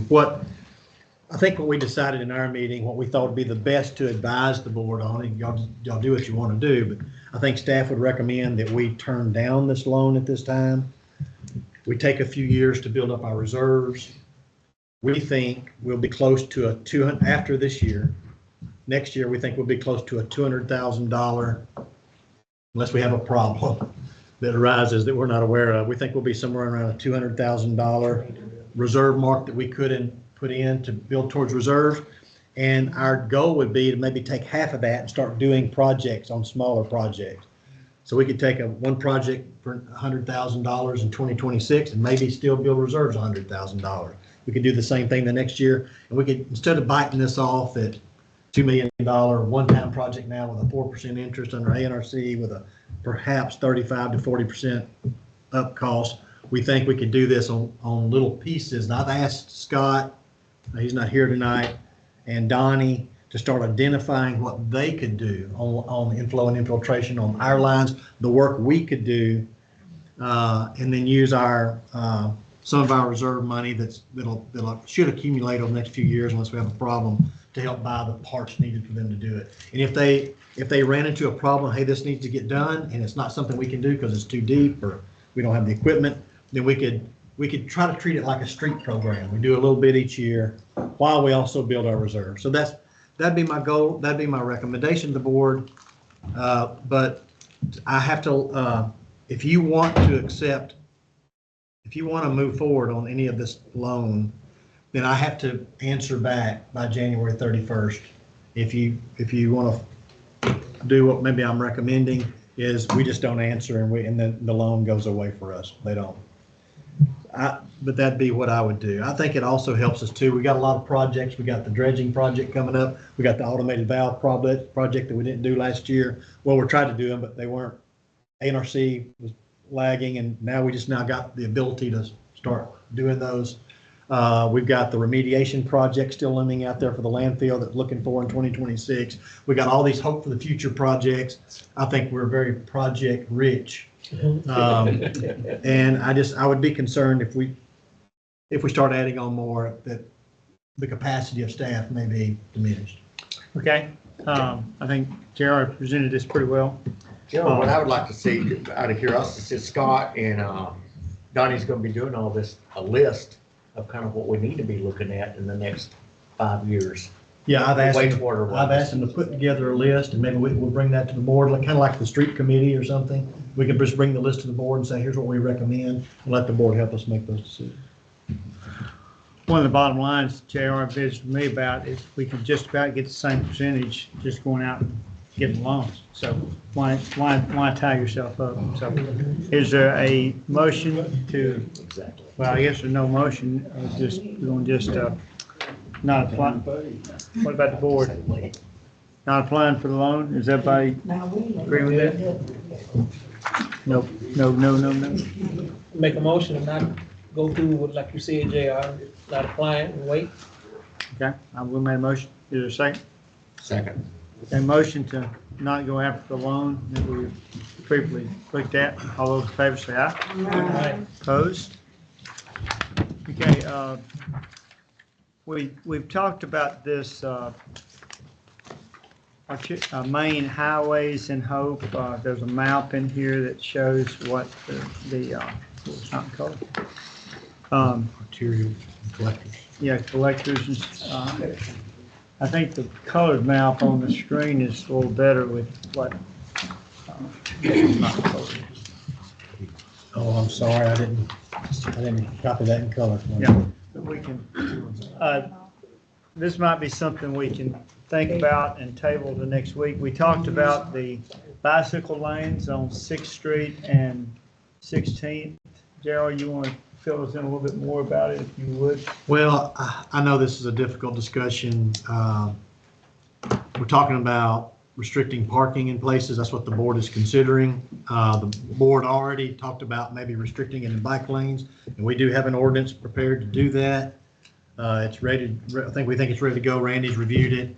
I haven't had a chance to review it completely yet, but that's something we can bring to you. It just so happened that the mayor and I were talking recently, and some other issues from constituents came up about parking that would be beyond that scope. So we thought, instead of just doing one ordinance at one time, maybe we need to enlarge the discussion for the board to see what the board may want to do. I would just say it's a hard topic, because if you take parking away from certain places and people are needing to park, you're going to push them onto the yards, and that could create code problems. If you don't, you'll have the problems you have with the streets that you're getting calls on. So it's a hard topic. It's not an easy topic, and it really needs some real thought from the board. And we gave you this map of what the major arterial and collector streets were, and determined by the state. Of course, that's neither here nor there for y'all. You can, if the city board has authority through an ordinance to make something no parking where you want to, that's reasonable to you. I think that's a legal thing for you to do. That's really just kind of something the board needs to talk about. I would advise going slow on this, and maybe have some public meetings on it. Maybe if you want me to set some up, I could probably try to do that for you. But it's a hard topic nonetheless. And so that's really. So the purple ones are the ones we're really talking about including, right? So on the city streets, the purple are the major collectors. So they're major feeder streets that tie you to neighborhoods and the critical infrastructure, like your hospitals and your downtown, and getting to the store. And then you have your minor arterials are in the green. Now, this is something that the State Highway Commission, that's how they discuss it. Again, I think it's pretty common sense. I've always just called them feeder streets, something that feeds a neighborhood. So ambulances can get to your neighborhood, fire trucks can get to your neighborhood. Your neighborhood may not be perfect, that's okay, but we obviously have police. Police can address things through state law that, if someone's blocking the street, that's a state law issue, they can deal with that. But if you fire, we had a good example, had a fire call today, a house fire truck goes, the nearest water hydrant was street away. They had to hook on a street away and then pull their hose. They had to turn laterally on the street to get to the fire, and the hose drags over and knocks down mailboxes. So we'll be fixing mailboxes, but that's what we're talking about. Sometimes it's hard to navigate in neighborhoods, and I also want to let you know we had a firefighter injured today. Went to the hospital. We think he's going to be okay. It's the shoulder, but there were some other complications. May or may not have been tied. It wasn't tied to the fall. May or may not be tied to his job. We'll be filing a workers' comp claim, and we're going to be going through that kind of issue. But the firefighter, I think, has been released yet. I think they wanted to keep him overnight, but he didn't want to stay overnight, so I think he signed a release. But nonetheless, just wanted to let y'all know about that. The only thing, I know we're going to table this, but I would like for us to look at, as far as the light arterials, is that South Hervey. See where we have Grady? Would South Hervey not be considered a light arterial? I'd like to add that to the list of South Hervey It's busy. down to 16. Yeah, Hervey down to 6th Street. Yeah, 6 to 16. Yeah. I was pretty surprised to see Grady and not Hervey. Exactly. I got the school over there. I'm Yeah, pretty sure and the that's state fine. might have got that mixed up when they was, I don't know if think they, these have to do with funding. There are certain streets that are available for state funding if they're a minor arterial or a major collector. If they're not, they won't fund anything. So that's their designation, but Not ours. no, yes. This was just what they had, just to kind of start, it highlighted some of the streets y'all been talking about. across the state too. Okay. But we can definitely table this and bring it back to you for further discussion. I figure you may want to have several discussions on this and talk with your constituents about their feelings on it. And again, if you want me to have a work meeting, we can have set up a working meeting at 6 like we've done with the Hope for the Future stuff. If you want me to do that, we can do that. Invite the public.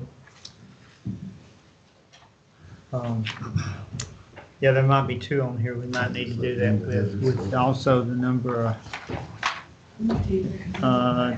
number 11. We might want to have a working conversation about that too. Yeah. Okay, let's move on. Let's think about that until next week. The board can feedback to JR if we want to have a public hearing on that before we do it. That's going to be a problem, I guarantee you, with the parking industry. But I tell you one thing about a couple places that we've had, I've noticed on the main streets is we definitely have a problem with too many people, some people with with cars they don't drive. I mean, we got a problem with cars that are sitting in driveways that they've been sitting there years. I mean, they're not, and I was visiting with JR about that, and we might need to revisit that ordinance there about non-serviceable cars. I mean, okay. Okay, I guess I'm a little confused. So on this, the issue is closing these streets to minor and major, preventing parking on major and minor?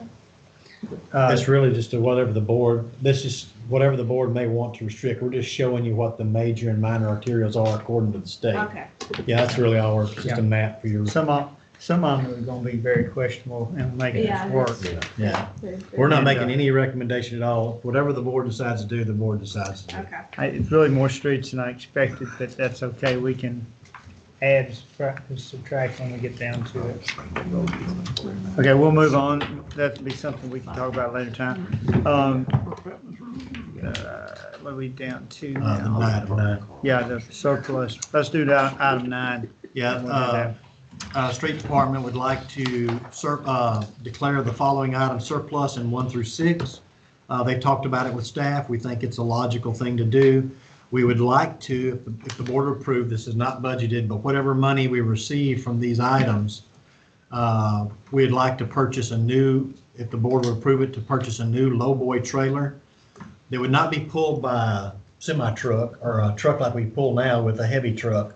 It would just go on the back of our dump trailer, dump truck. To me, that's a good thing. Number one, we do away with a motorized vehicle, which causes problems. 2, our lowboy now is not roadworthy. It's going to take a little money to put into it to make it roadworthy. Number 3, this lowboy we have now, even if we fix it, can't go on the dump truck. I understand it has to be pulled by some kind of other vehicle. So we can do away with a vehicle, use an existing dump truck, and one person instead of 2 people can drive the dump truck and the equipment to the site, one person, not 2. So that all makes common sense to me as just an administrator. That was brought to me by the department head. I thought it made sense. I think we could, he thinks that by selling these, we'll have enough to buy the new lowboy. And seems like a win-win to me. If I wanted to pass that on to the board for y'all's consideration. Okay, all right. Need a motion to declare a surplus on the worn equipment. I make a motion that we declare the said items listed as surplus property. Second. And use the funds for purchase. And use the funds to purchase Second. said equipment. Okay. All right, motion second to surplus this. All in favor, say aye. Aye. Opposed? Okay, great. Okay, we're going to table the planning zoning. There's a couple people we're going to, we're looking for somebody, a citizen involved with the real estate or maybe a loan, bank loan to sit on this board. We have Cindy Ford has decided not to be on the board next go around. I really want to thank Cindy for serving on the board on planning zoning, but we do need replacements. So if anybody in the public is interested, that please contact me or JR. We'd love to have someone on the board, or if somebody on the board can connect with somebody, we'll take care of that next time we meet. Okay. I have planning and zoning is meeting next Monday. So we need to at least take some action regarding the first two. Okay, And if we don't, then they're just automatically still on it until we take action. I did confirm with, even though I don't think our ordinance says that specifically, there's a lot of state laws that require you to stay on till you're replaced. But Miss Cindy asked me, do you need me to stay on until I'm replaced? And I asked her to do that. I hadn't got the reply yet, but I did ask her. okay, well, we can take action on one, the other, I'm sorry, I don't have the name in front of me. Alan Flowers or Mike Mike Smith? Yeah, Alan Flowers. We're still, that'll give you enough. If we put Alan on there, I still need to talk to Mike. Well, make it's an sure. issue that's gonna come up that I'm going to have to abstain from the Oh, vote, okay. because it deals with my job, my employer. And Linda, I don't know if she will abstain or not from that, but that's at least two of us. So we're gonna have to at We're gonna least still have, be one. I tell you what, we have seven, so I'm if the gonna- other five show. I'm gonna go ahead and, as mayor, appoint, Alan Flowers and Mike Smith back onto the board, to planning and zoning.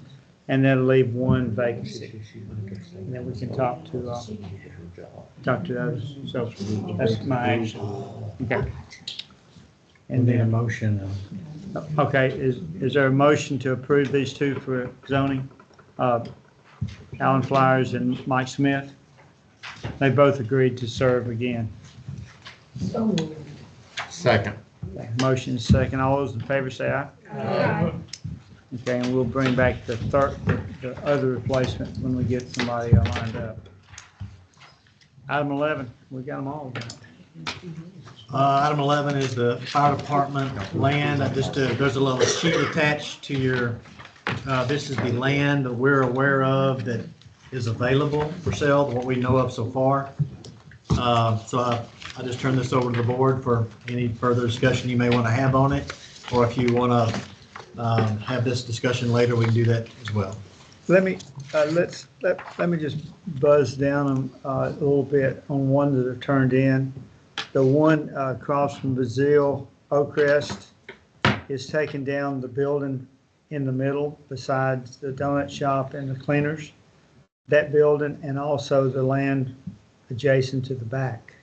It'll be just about a whole block of frontage in the back. But all the land in the back and then that frontage on Main Street right there, where the Two lots on the two lots on, where the, taking that. So, one thing, brought to my attention today was, Jeremy, it's pretty tight right there, isn't it?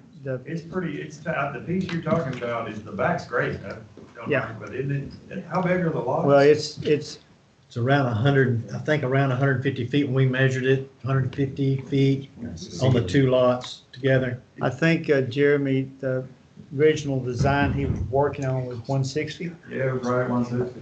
Yes, so we'd have to definitely redesign it into an L as opposed to we talked about that in the office. Right now, the design is just lengthwise. So we'd have to make it an L if you wanted to consider that If property. you wanted to use that piece of property, then you would end up, having the living quarters, and office space and everything not on Main. It would be back behind. That would be on Main. That'd be on Main, that'd be on. Yeah, Yeah. It could- Okay. and then the bays would be on, attached to the back. It could still be, could it be refigured where it'd still be, the fire trucks would be coming out on Main? Yes. If we wanted it? If you wanted it, yeah. Yeah. Okay, so, That's not, that's actually not a problem. I can lay that lot out and just resend you all the well, layout. if we use that line, If you use that's that gonna line. have to happen. And that was, and that, you see the figures, Is that, which one is that up there on the top one. top one? Now, one thing JR brought to my attention is all these numbers are negotiable. I mean, this is not like it's written in stone. We can still make some dealings, but these are the ones. Now, the number 2 is really not in play. We hadn't really, well, that's just I'll make a comment about that. I think that would just cost us too much. That place is full of asbestos. Yeah. I think you'd be looking at additional costs just to tear it down. Yeah, there, as you can see, there's no price on it, so that's Right. really, Now, JR, kind of, where's that 17,712? I know that's gonna be, is that right beside Ivan Smith? Is that the Hall property? 7. Mark Oh, Hall? no, yeah, that is the old Mark Hall property. Okay. No, it's No. right past, between. That's oh, LaGrone's between- old place. Yeah, LaGrone sold it. Yeah, I That's where got the you. car wash was Car gonna wash go. is gonna go. Car wash, Yeah. yeah. I have a question about the S-curve. Would that include that whole shopping area? It does. And Which is 0.3. do we kind of have like an estimate or a figure in mind of how much it would take to tear all of that out? We don't have that. What we'd have to do, first I'd talk to Jeremy about it. We'd have to asbestos test it. Yeah, we'd have to asbestos test the building. That's the And, same and I've situation. done that before. It's not a hard thing. It was, there's a company in Malvern I used it before. They come down and drill into things. They tell you where, if there's any asbestos, then they would eradicate the asbestos if you hire them for a cost. And then after they get it out, then our city guys could tear down the rest. So I think it's definitely a doable thing. It takes about 4 years Well- to get it down.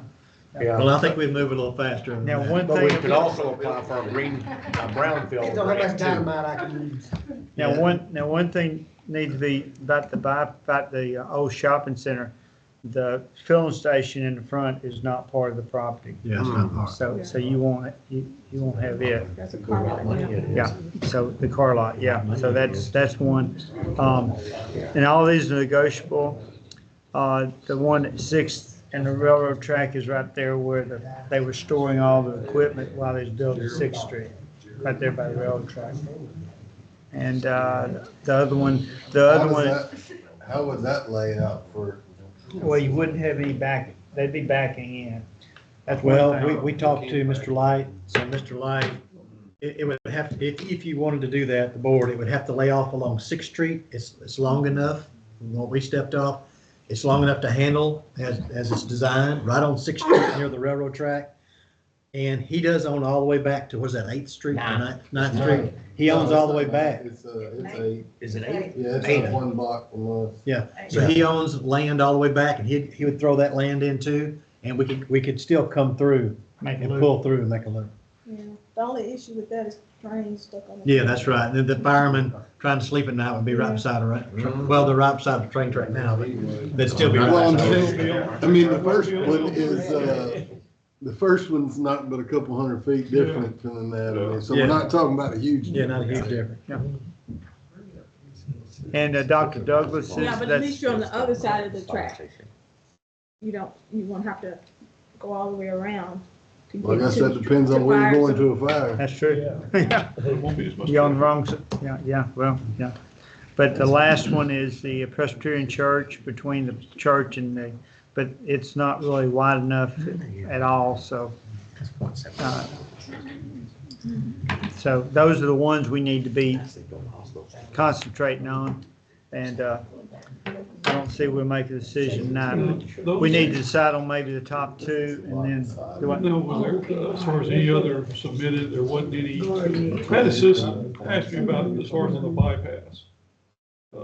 Well, nothing else has been submitted to us. Okay. If they had submitted it, I'd have it on this list. Yeah, the primary place for the fire rating is Main Street.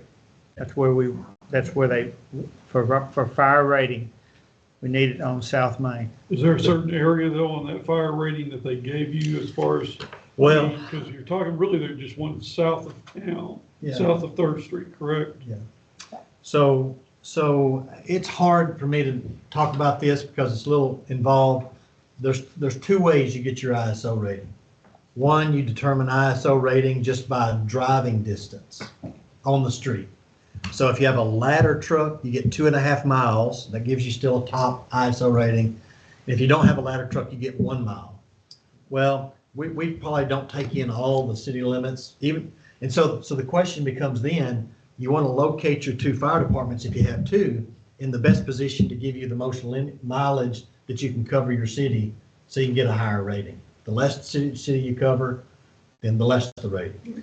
Another way to do a rating though is, even if, say you can't cover all your city and they move you from a 1 to a 2 or a 3, may still climb back up if you have the right time, if you can respond within, I think it's 4 minutes. If you can have your truck on scene in 4 minutes, I think you can still get a higher rating.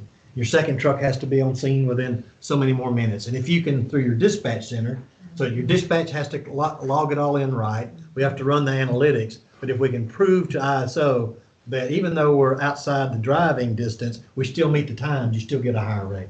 So that's kind of the way it works. So it was identified by Todd and the ISO guy that met with us and me and whoever else was in there.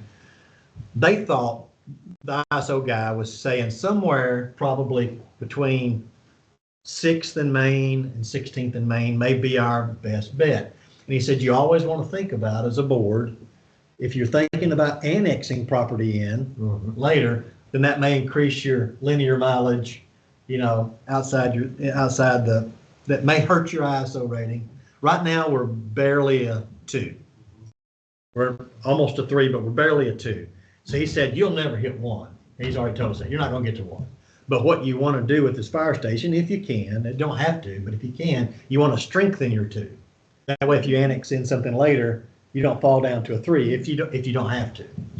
Well, let me ask you this on that. If we pick the shopping center or the Main Street location, will that affect our rating? Right now, we're still a 2.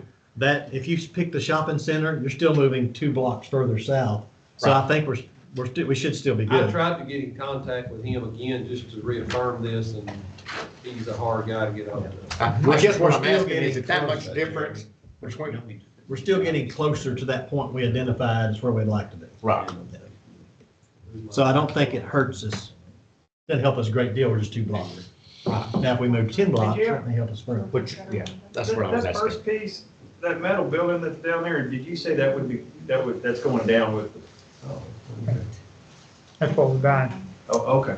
Yeah, there's a vacant lot and then there's a There's a building. little metal building right there. Yeah. That would- Yeah, well, it's actually not metal, but it's a siding. It's probably metal, Main Street, Main Street. beams, yeah. The Brazil Make that building work. sits Pretty right nice. across That's a the nice piece of property. That's a really nice piece of ground. That building. We- Good location, it's. Yeah, plenty You would have clear. I've been told, I've been pretty- talking to that'd the be owner, pretty but I've been told that the donut guy is about ready to go back to next school. So, If we got a donut shop, we'd have plenty of room. yeah, Yeah. With the majority of them back. and that building could go down one day. That's the hardest building. Yeah, they're willing You don't want to lose it? to sell. Okay, let's, oh, yeah, you are. You're being sarcastic. I go buying all that. Okay, I tell you what, we're going, we still got some more to do. Okay, let's be thinking about that, and at least we got some ideas of where You're saying the same thing. where we can. We'll talk about that next week too. 2 weeks. Okay, let's move on to city manager's report. Okay, I'm gonna be real quick. Number 1, you got a financial expense and revenue report, so please take that home for your light reading and have a good story time in bed. And if you have any questions, give us a call. Also, you have 2 Stephen schedules. I gave you the old one we looked at the bottom. If you look at the bottom, you'll see a date. So there's one that says 11/19/2024. This is what he gave us several months ago. If you look at the other one, it says 1/13/2025. So we've moved away from this schedule of financing to the 1/13/2025 schedule of financing. So that way you can see the difference of what, and the reason he wanted to do that is because he didn't realize when he put that first schedule together, there was a Federal Reserve meeting on a very critical day, and he said, hey, that's bad, we don't want to do that. Let me change this a couple of weeks, because investors don't like making decisions right before the Fed's about to make a decision. So he said, let's move this back a couple of weeks. I think you'll get a better chance of people buying bonds. So I said, okay, Got it right. put it together. That's really all I have for you. That's it. Thank you. I do have one comment, pretty bad. Yes, sir. It's the city manager and the street committee to see about meeting on January the 31st in June. That'll be right after our bid opening, so we know what the asphalt's gonna cost, and we can get moving on. If everybody can go to that date, say at noon, like we usually do. What is that date? That's on Friday. Friday? Is that what Friday? Not this one coming, right? 31st will be Second? Week from Friday. 2 Yeah, weeks. a week from this coming Friday. We want to meet earlier that morning? Like, Earlier that morning. I'm just saying. Anytime y'all would I'm like, not on that board. I am available. He's not on that board, so he doesn't even care. I mean, He just, 8 o'clock that night. We have a ball game that night. We can meet right before the ball game. Tiffany, are you okay with that? I don't know, I have to check my calendar. Y'all want to think about it and let. we'll let JR know. Yeah. I think I'm on it. Okay, all right. Citizen request. Oh, wait. One last issue. Okay. The utility work that was done on Hazel Street and Second Street, potholes, and I've been getting complaints. They didn't fill it in all the way, so people are driving through and, They filled it in, they filled it in, we just ain't staying. Yeah, it's washed out. Yeah, washed out. oh, okay. Water and light. Pretty Man, they're neat good. When Oh, they they fix water it, they and fix it good. Hey, did they get a permit to do that? They don't have to. Is this a cut? Yeah. Just like last It's right there at year, Barry's. same water line, happened last year. So they'll have to bring in a contractor now and do that. Is it on the whole thing. state highway or the city highway or both? State. Okay. It's on state. Is it on state, Pretty good hole is it on now. state road or? Yeah, state road. State Yeah. road. Yeah, Yeah. but they're pretty good, pretty good Yes, pretty size. good hole Yeah, we now. need to, But I'll double check it in the morning if it needs something, I'll get on to. No, it needs to be some. just try to keep it full. Bad time of year. Two quick questions, Marshall White. First of all, is there a fee set aside for parks and recs every year? Didn't I see that on the budgeting for the year? We have a budget for Parks and Rec. Yes, Yes, ma'am. okay, is there plans for that? Because I was listening to y'all trying to shuffle stuff around and get stuff done. So with that, that's set aside, can you not use that to do some of these things that you want to get done? You have it in a budget, You mean the, parks and recs, you have, Everything in the budget is dedicated to something that the board has approved. okay. But obviously, if the board wants to add to the budget, they can. But No, I'm saying, okay, maybe I'm But not, part of that budget is not toward what we're doing the though, new stuff, the new stuff. no, it's all towards operations, current Okay. operations. okay. And there is some capital that they had requested, whether lawnmowers or whatever they need for their equipment. And so there'll be a fee when the rec center is together, put together? We anticipate there will be some kind of fee, but the board will have to make a decision on Okay. what that fee would be and how they want to do it. Yeah. Just like the current pool. Yeah. There's a fee. yeah, there'll be small fee, but there will be. Okay, anything else? Did Mr. Daniel ever move in the city limits? Do what now? Did he ever move in the city limits? He's working on the annexation of his property. It's in the paperwork, Okay. but he is in the middle of paperwork getting in the city limits. Yeah, and the question came up about you. City limits, where are we on you moving in the city limits? Paperwork? It's in the hands of the county. I sent an email today. There's some confusion about whether or not a city boundary line can run through a parcel of property or not. And so we're trying to get some clarification whether or not they can do that, and how much, how this annexation will run versus what I proposed to the county. Okay. So I think the county had said it couldn't, but then when the state GIS said, no, it can, so Right. now we're in this. Yes. So it's a process where I submit, it flows kind of up and down and back up and down again. So I kind of put together a proposal, I had it surveyed, and so then I have to send it to the state GIS office, and then it comes back to us, and then it goes to the county, and then back to us, and then back to the state. No joke, Daryl knows about this. It's a process, so there's a lot of eyes looking at the annexation and to make sure that there's no flaws or anything. And in the end, it'll once it's all approved, the reason it comes back here again is for you guys to approve it. Or not approve it. Or not approve it. It's your decision. And then the same thing will happen with the county, and then it'll go to the state, and then they'll make all their final adjustments, because it affects a lot of things such, you know, it could, in some places, it may affect, property taxes or even a school district that, you know, you would go to, or voting precincts. All those things can be affected if you move in and out of the city. So there's a lot of different things that play in this, but right now it's in the hands of the county. How far are you from the city limits? The property's contiguous, which is what allows this process to happen. If it were not contiguous, we cannot create enclaves or holes or islands. Those are just. I think he's asking from the highway to your residence. Because the highway's the resident, the boundary. He's right up against it, aren't you? Right. Quarter mile up, aren't you? Yeah, so it is, but our family owns the property all the way. Oh. So it's contiguous. Okay. Yeah. So it's there's no other owners, no other people involved in it. Oh. So But it's still uh, taking forever. it is a process. Daryl kind of gave me a heads up about it when we started. It's not like you just fill out this one form and turn it in and then boom, it goes. That's not how it works. This is a back and forth process that I've been working on. I started on this shortly after you guys hired me. Haven't forgot about it. It's just time consuming because you send it off and then it may be 2 months before you hear anything. And, but we're working on it. Fine. Anything else? Thank you.